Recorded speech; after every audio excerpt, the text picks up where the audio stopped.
The case starts with a tragedy in Fairhaven, Massachusetts. Okay, so we're over in the States. We are, and it's July 12th, 2014, and a pickup truck stands in the otherwise empty parking lot of a big retail store called Kmart. Have you heard of Kmart? I think I have, yeah. Okay.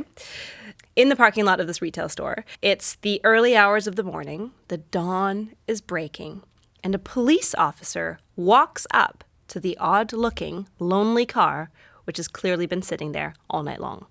Presumably, this police officer is expecting to see someone sleeping in the car, and so the police officer goes right up to the window and takes a look.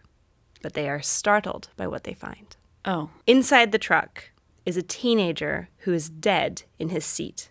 It's 18-year-old Conrad Roy III. Okay, so this is pretty tragic already. That is a very young boy. My mind is obviously naturally jumping to the thought that somebody may have harmed him. And that, Amber, is exactly the question that the police need to figure out. But this is no ordinary crime scene. In the car next to the dead body of Conrad Roy III lies what police quickly come to believe is the weapon that killed him. But it's not a gun or a knife, or even a ligature.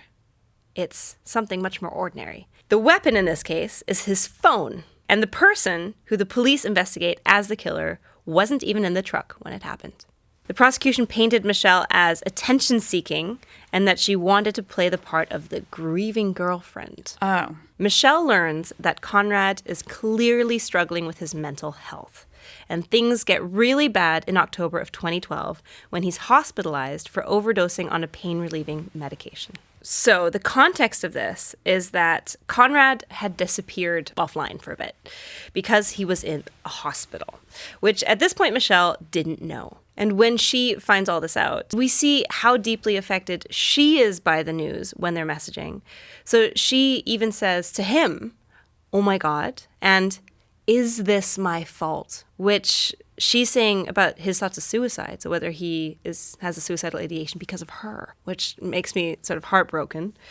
Obviously is very complicated by the sounds of it. They're in this almost like emotional tornado is how it feels. So the police find a notable string of texts, which starts with what, at least at first, appears to be mutual mental health support. Are they messages from his phone? And obviously his phone is in the car where he's died, right? Right. And I would love to get your take on these messages as well. Yeah, because I remember you mentioning the messages are a big sort of factor in the case that we're covering this week. Exactly. And here they are. Okay. So Michelle, she is in this message sort of encouraging Conrad to think about going to hospital too, presumably to get help. She says, "You aren't going to get better on your own." She's kind of trying to take some responsibility, looking for a solution, a way for them to sort of mutually get out of this situation.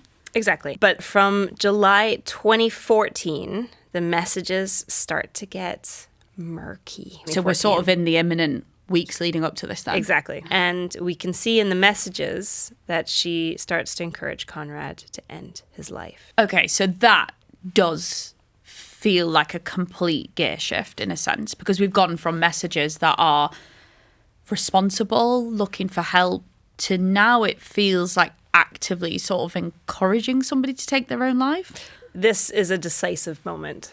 In the UK, you could, if you convince someone to take their own life, potentially be convicted of assisted suicide, or if you help someone take their own life. So in Massachusetts, the only thing you can be convicted of at all related to this is something called involuntary manslaughter. And so that is what you can be charged with for convincing someone to take their own life. There are repeated messages like this from Michelle. And in them, she also includes very specific instructions for how he could take his own life, including the time, so when in the day is the best time, locations he could do it in, and the specific ways in which he could do it. He takes his own life, and then he's found in his pickup truck by the police the next day. And not long after, Michelle writes to one of her friends this message. "If they read my messages with him, I'm done. His family will hate me, and I can go to jail." And that, Amber, is exactly what happens.